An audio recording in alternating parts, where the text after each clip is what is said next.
Welcome to Guitar Center sessions at Remix Hotel. I'm sitting here with Just Blaze. I am Kylie Swenson, editor of Remix.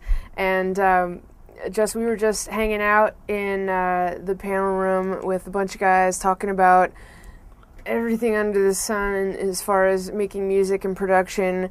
And we didn't even really get to the gear side of things. Yeah, we didn't. We were talking so much about the philosophy of I don't know, making money versus making art and all these different things that just for the tail end of it, we started talking about the programs and gears blowing your mind at the moment. And you were talking about Melodyne. So I'd like to kind of expand on that. Well, specifically, it's the new version of Melodyne, which isn't released yet, but everybody has just seen this video, and it has all the producers and engineers going crazy.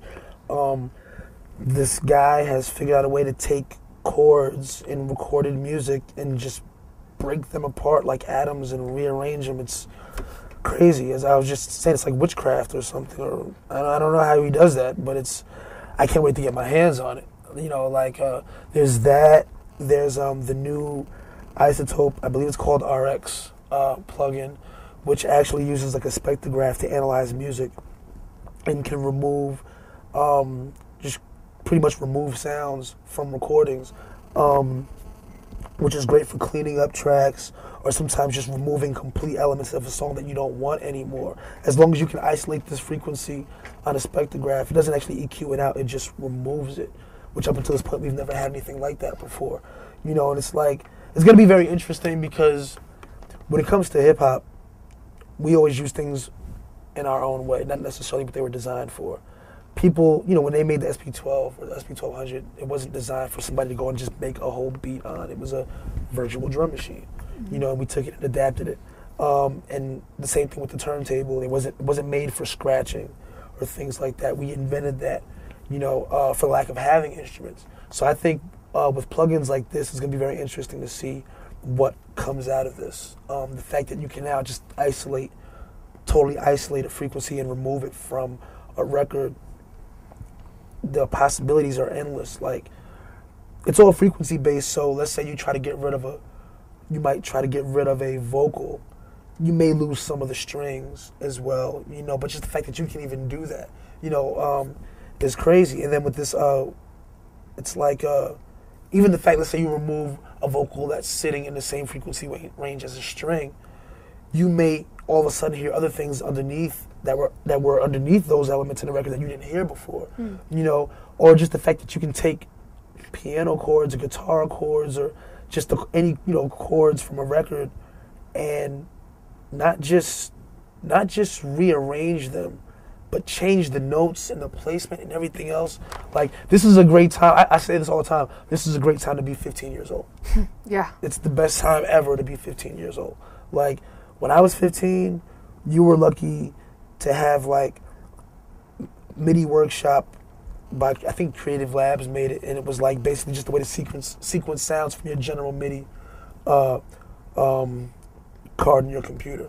Yeah. You know, like, and then I think like Roland had that little, was it an MS-20, which was like $600, and it had like a minute of sampling time and stored on these like little proprietary memory cards, and it sounded terrible.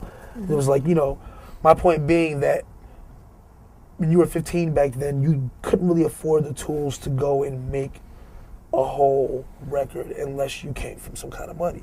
Nowadays, you can be 15 and go pay $90 for some software that would allow you to do everything from start to finish. And the evolution of technology is just only getting crazier. Yeah. I think I'm jealous of young people for the first time. Yeah. Ever. Yeah, me too. I mean, I didn't even know you could record on computers when I was a kid. Right. You know, it wasn't I guess it was a possibility, but only the super scientist geniuses knew it at the time. I remember the first time I ever saw anything like that, and it wasn't really happening, but in there were two specific instances, and one of them, a lot of people who are watching this will probably remember what I'm talking about. But one was the Soul to Soul video for Back to Life, which I think was from '89 or '88, and in the video, their keyboard player is. Now, I'm sure it's all fake because it's a video set, but he had his Mac, like the Mac 2 SE or whatever, like the little Mac with the little black screen built in. He had one of those on the stage with him, and I'm just sitting there like, he's got a computer. Like, he's playing, and the wires are going from the computer to the, you know, at the time you don't know that it's just a video set. Yeah. You know, so they could really throw anything up there. But that was the first thing that really opened my eyes to the fact that you could maybe actually make music with a computer. Mm-hmm. That, and then that old episode of The Cosby Show where they're in the studio with Stevie Wonder, and he makes Rudy talking to the mic, and all of a sudden he starts playing the notes back from the keyboard. And he's like making it say jamming on the one, jamming on the one, jamming on the one. And I must have been like 8, but I'm sitting there like, dude, he's making the keyboard say her voice. Wow. And so it's like those kind of, that, and then the third moment was when my best friend got the Casio SK5, which had like 4 seconds of sampling time, and it was like $100, and it had the 4 little yellow drum pads on it and it sounded terrible, but it was just like, you know, I'm like, all right, if you could do this with this, then you got to be able to do this with your computer. You know, so like, but even though you could do it back then, it was so rudimentary or elementary rather. You know, just the fact that you can do the things you do now is just mind-boggling when you really think about it.